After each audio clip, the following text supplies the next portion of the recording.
ako. Gusto ko. Lumaki ka mabuting tao, ha? Nay, ano ba yan? Tumigil ka na dyan sa kakaganyan mo. Pag nawala na ako, huwag mo akong kakalimutan, ha? Pakilala mo ako sa magiging anak mo. Sabi ko, tumigil ka na eh. Oh, anak, tulog ka pa din? Di ba may pasok ka? Gumising ka na. Si nanay naman eh, umagang-umaga eh. Anak, umupo ka na dyan. Malapit na matapos ng favorite mong ulam. Ayoko niyan, nay. Ay, naku, maldita na naman siya. Oh, anak, tapos na to favorite mo lasagna. Kumain ka na. Bakit ka pa nagluto niyan? Ayoko nga niyan, di ba? Wala akong gana. Anak, anong oras na oh? Matulog ka na, ha? Hindi, nay. Magpupuyat ako. Ano ba, anak? Bakit ka ba ganyan sa akin, ha? Magpupuyat ako! Kasi miss na kita, nay.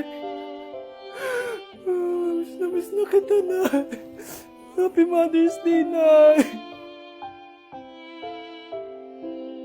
Kung sa kanila ma-miss mo ko, pwede mong pakis, oh, sasaman kita, huwag kang mag-aalala. Sa teacher nating naging pangalawang nanay natin. Oh, Scarlett. Kanina ka pa tahimik. May problema ka ba? Ano po kasi, ma'am? Family problem lang po. Oh, kwento mo sa akin. Makikinig ako. Baka may matulong ako sa'yo. Nak, ang bababa ng mga scores mo sa akin. Nangangalab kang bumagsak. Ma'am, sorry po. Dami ko po kasing inisip na itong mga nakarang araw eh. Sige, pagbibigyan kita ngayon ha. Pero promise mo sa akin na babawi ka next quarter. Talaga, ma'am? Thank you, ma'am. Babawi ako, promise. Sa teacher nating hindi madamot sa grades. Okay, class. Pwede na kayo mag-lunch. Oh, hindi ka kakain? Wala po kasi akong baon, ma'am. Oh, eto. Kumain ka na, oh. Salamat po, ma'am. Magsabi ka lang sa akin, nak, ha? Hindi ka makakaisip ng maayos pag wala kang kain. Sa teacher nating nagbibigay ng pagkain.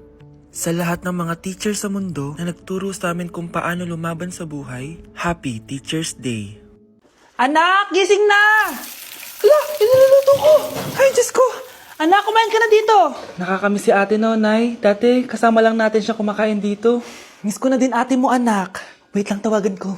Hi, Nay! Ay, hello, anak! Kamusta ka na dyan sa Manila? Eto, Nay. Malapit na akong gumraduate. Sa wakas naman, anak. Kapag nag-graduate ka, makakauwi ka na dito sa probinsya. Nay, may sasabihin pala ako sa'yo. Hello, anak! Nay! Hello, anak! Nay, choppy ka, Nay! Ang bagal naman ng internet ni nanay. Ay, hi anak! Eto, nagpakabit na ako nung sinasabi mong Bida Fiber. Naging okay na internet namin. Hay naku, Nay. Buti naman nag-switch ka na sa Bida Fiber internet. Para naman hindi pa putol-putol yung usap natin. Kasi, Nay, for only 888 pesos a month, makakakonect ng 8 gadgets and up to 75 Mbps ang speeds. Setup fees applies pero affordable pa rin. Ang sulit pala niyan, anak. Makakanood ako ng madaming K-drama neto. Nga pala, anak. Ano yung dapat mo sasabihin kahapon? Nay, uuwi ako bukas dyan! Talaga, anak? Yay! Uuwi si ate! See you, anak! See you, Nay! Kaya hindi umuunlad ang Pilipinas dahil kinukurakot nyo. Mahiya naman kayo! Don't stop shaming them. Deserve nila yan. Mainit ang mata sa atin ng mga tao. Kaya siguraduhin nyo na magmumukha tayong malinis, ha? Dad! Alam na nilang lahat! Nadidepress na ako! Binabash nila ako sa social media. Tapos kanina sa school, binubuli nila ako. Nasisira image ko. Ayusin mo to, Dad! Gumagawa na ako ng paraan, anak. Pero sa ngayon, kailangan ko muna kayo palipad sa Amerika para safe kayo. Okay, Dad. I'm calm.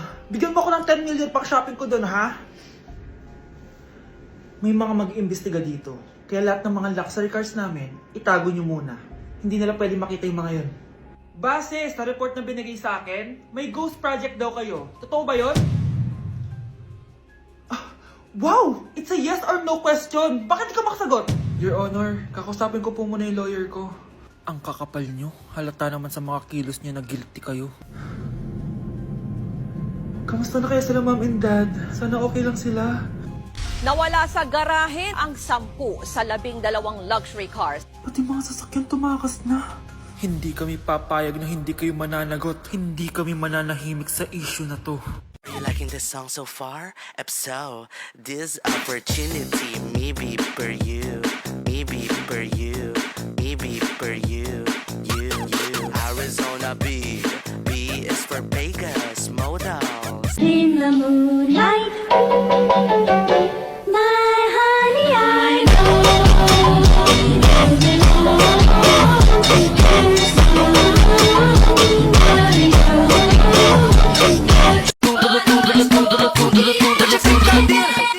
Tá de brincadeira, pra que falar mal da macumba se eu tô comendo essa macumba? Tá de brincadeira.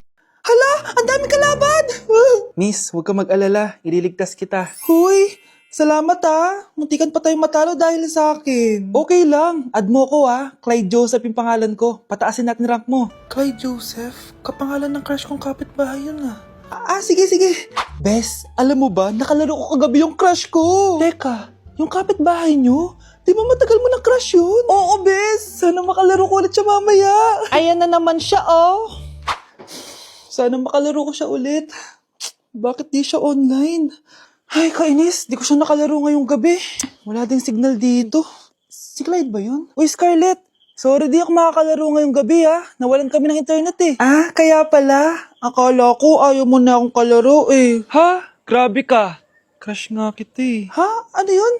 Ay, oo nga pala. Magpa-install na kayo ng Vida Fiber. Sure na smooth ang laro natin kasi up to 75 Mbps ang speeds nito. Oh, huwag kang magugulat kapag sinabi kong 888 pesos lang per month to, May setup fee pero carry lang kasi up to 8 gadgets ang pwede mag-connect. Hello, thank you, Galing mo talaga. Kaya crush kita,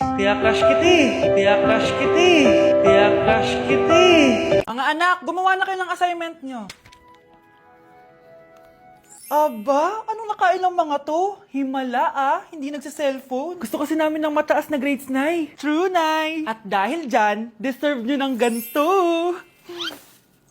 Wow! Hashtag small wins! Mga anak, kain na! Ngayon, nakabili na ako ng bagong phone. Tagal ko din pinag-ipunan to, Nay, nakapasa kami sa defense namin. Makakatulog na ako ng maayos. Aba, parang kaya nyo na nang wala ako, Joke! O eto, reward ko sa inyo.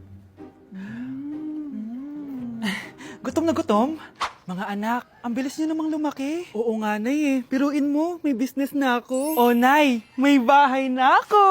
Sobrang proud ako sa inyong mga anak. Proud din kami sa iyo, Nay. Kami naman na malilibre sa iyo na Super Meals. Grabe, ang sarap talaga mag-celebrate with Jollibee Super Meals, no? Ito ang pinaka-rewarding for me dahil andito ang best tasting favorites ko in one special plate. Tama, Nay! Tingnan mo naman tong Super Meal B. May Chicken Joy, half spaghetti. At may fries, rice, at drinks pa. Ikaw, ano ang recent wins mo? Huwag mo kalimutan na hashtag superdeserve mo din ng reward para sa sarili mo. Anak, bumalik ka nga dito. Tarik yung araw, Anong araw, Nay? Wala yan. Mas fun kapag pawes at sunog sa laro. Grabe ang init. May gala pa naman ako. Dati nung bata ako, buong araw ako nasa arawan. Ngayon, 5 minutes pa lang, parang lechon na ako. Kailangan ko muna mag-sunscreen. Buti na lang I can enjoy the sun without the stress kasi nagtitake ako netong Simply Polypodium. Madami tong benefits. This one has natural sun protection, it supports skin health, and this is also perfect for summer adventures. At dahil DTC brand to, mas affordable to kasi 250 pesos lang. I just take 1 to 2 capsules daily after breakfast or lunch, 30 minutes bago ako lumabas. Ang gusto ko pa dito is it protects my skin from harmful UV rays. Stress-free na ako gumala kahit mainit thanks to Simply Polypodium. Yes po, ma'am. Dok, ikaw ba yan? Anak, samahan mo ako sa doktor. Oh, bakit, Nay? May sakit ka? Oo, ipapacheck ko lang tong skin ko kasi, alam mo na, tumatanda na nanay mo. Ay, akala ko naman kung ano. Hello po, Dok. Magpapacheck up sana ako. Yes po, ma'am. Dok, ikaw ba yan? Oo, ako to. Ano ba gusto mo? Para kasing ang oily ng skin ko tapos ang laki pa ng pores ko, di tamang-tama pala tong product na suot ko ngayon sa'yo. Try mo tong Glad to Glow Volcano Clay Stick. 2 to 3 times a week ko tong ginagamit kaya di na ako masyadong oily. Nabawasan din yung appearance ng mga pores ko at nag-brighten yung skin ko. Hindi din to mahirap ilagay sa hard part ng face like side ng nose at nakaka-clean din ng pores. Of course, this is FDA approved and 179 pesos lang to.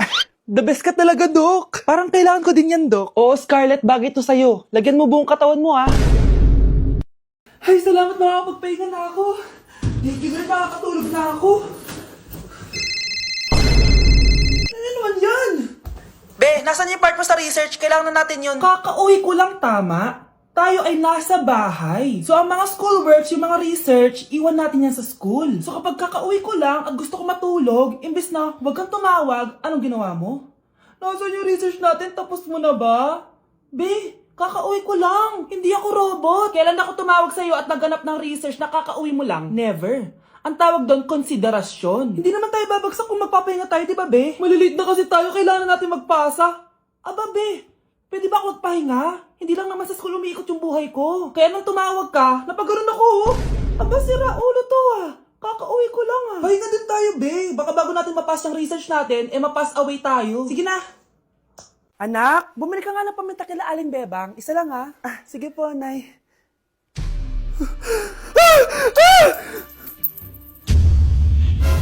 Nay, itapon mo yan! Ikakamatay natin yan eh! Napapano ka ba, anak, ha? May napanood kasi ako, Nay. Itapon mo yan! Ay na nga ba sinasabi ko eh. Kaka-cellphone mo yan eh. Kung ano-ano pinapanood mo. Ayoko pa mamatay. Babaliw na ata to.